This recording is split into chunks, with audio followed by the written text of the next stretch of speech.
Hey guys, I'm going to show you how to join a meeting on Webex. So open the Webex app. Next, once you open Webex app, on the main screen, you'll see options like start, join, you have schedule, my room, etc. Now tap on join. You'll be taken to the join a meeting page. At the top, tap the search bar. Here you can enter any of these: meeting number, video address, meeting link, or host personal room name. Usually, the host sends this through email, message, or chat. After entering the code or link, Webex will find the meeting, then tap the correct meeting to continue.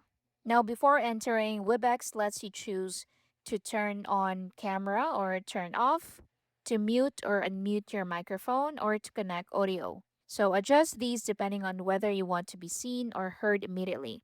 Once everything looks good, tap join or join meeting, and you'll now enter the Webex meeting room. Now, if someone sends you a Webex meeting URL, you can tap the link directly and it will automatically open inside the Webex app.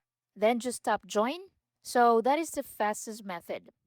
And that's basically it. So again, just tap on join, click the search bar and search for the email, meeting number, video address. And that's basically it. Thank you for watching. See you in the next one.